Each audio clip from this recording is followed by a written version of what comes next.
The courtroom had never felt colder. Sunlight filtered through the high windows, splashing pale gold across the polished wood floors. But it did nothing to warm the heavy silence pressing down on everyone inside. All eyes were fixed on the little girl, sitting in the witness stand. Her legs, too short to reach the floor, dangled above the wooden step. Her hands were clasped tightly in her lap, knuckles white, her eyes hidden beneath a fringe of chestnut. Here Emma Rose Whittaker was only 9 years old, and today she was expected to testify against the man who had once called himself her father. Carl Dempsey sat at the defense table, flanked by 2 attorneys. His tailored suit, his composed expression, the slight smile tugging at the corner of his lips, none of it betrayed even a sliver of the reality that had come to light in recent weeks. The state had filed charges of abuse, neglect, and psychological trauma against him after Emma was removed from his foster home. But Emma hadn't spoken since, not a word. Not when the police came. Not when the doctors examined her, not even when the social worker placed her in a safe new home with a kind woman. Named Ruth, she had spoken only to one being, Charlie. The golden retriever had been a last hope, a therapy dog trained to assist children recovering from trauma. Charlie had a gentle temperament and soulful eyes that seemed to see right into your pain. When he first met Emma, she hadn't responded. She sat stone still, unmoved.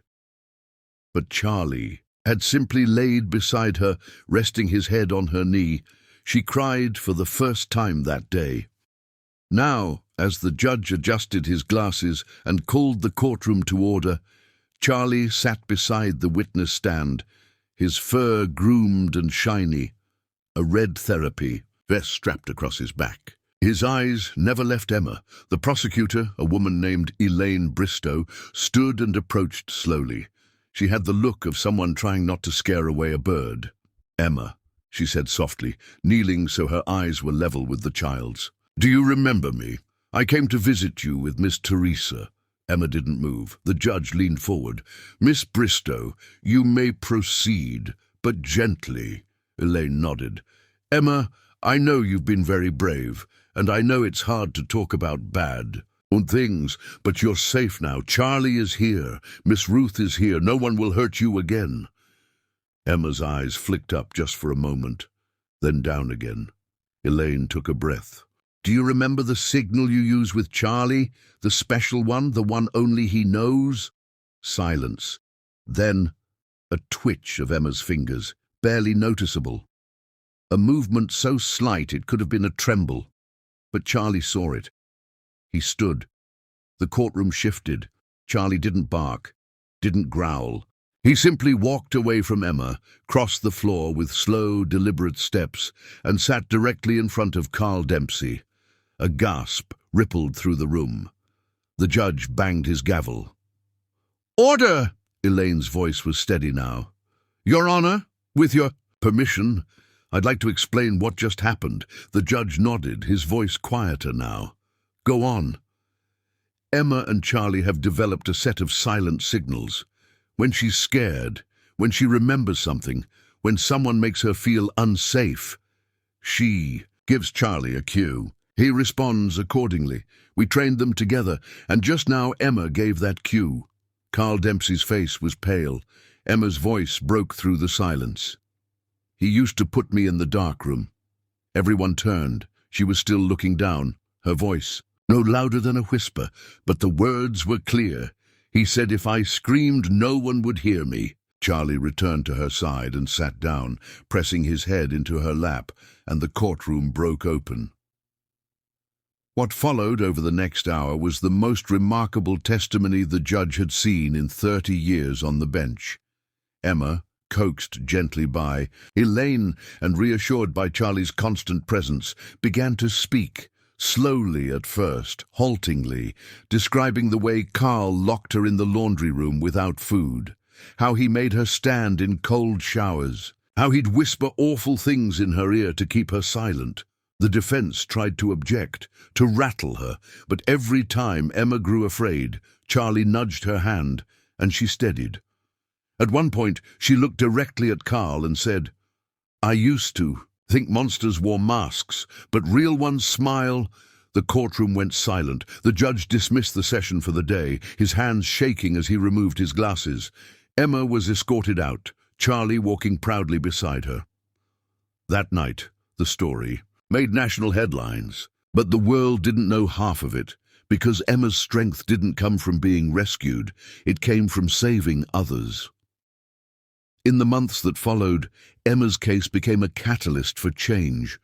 Laws were proposed in Oregon to reform foster care inspections and increase funding for trauma-focused animal therapy. The Children's Hospital began training more dogs like Charlie, and Emma began visiting other children. She never liked the spotlight. Cameras made her nervous, but with Charlie at her side, she would sit beside kids too scared to speak and show them how to signal, how to find courage through quiet acts. One child, a 6-year-old boy named Marcus, hadn't spoken in nearly a year. When Emma gave Charlie the signal and he approached Marcus, the boy wrapped his arms around the dog and whispered, "I'm not alone anymore." Emma smiled. In school, she started writing stories about heroes who wore fur, about children who saved the world with kindness. She won a statewide essay contest with her piece titled "The Dog Who Heard My Heart." Carl Dempsey was sentenced to 20 years in prison, not just for what he did to Emma, but because other children, inspired by her bravery, came forward too. Children who had never been believed, until now. And the judge. He kept a photo of Emma and Charlie on his desk for the rest of his career. He said it reminded him that justice wasn't always loud. Sometimes it came in soft signals, in the silent courage of a child. Years passed. Emma grew. She became a counselor, specializing in animal-assisted therapy. She and Charlie worked with hundreds of children, and when Charlie grew old and his steps slowed, she adopted a new dog, Milo, who she trained herself using the same gentle, compassionate methods Louise had once used with Charlie.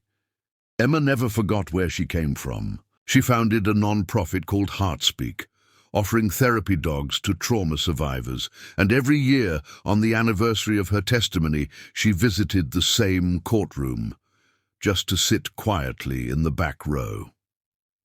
One year, she was asked to speak at a national conference on child advocacy.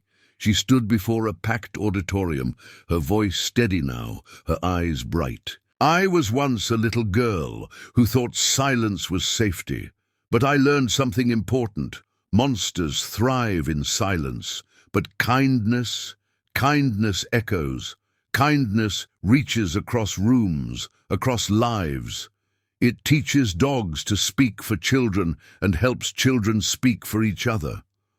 She paused, placing a hand on Milo's head. "If you ever feel lost, like your voice is too small, find your signal. Someone out there will understand." And in a quiet corner of a courtroom in Oregon, an old judge smiled. Because he remembered the day the world changed, all because a little girl gave a secret signal to her dog, and the world finally listened.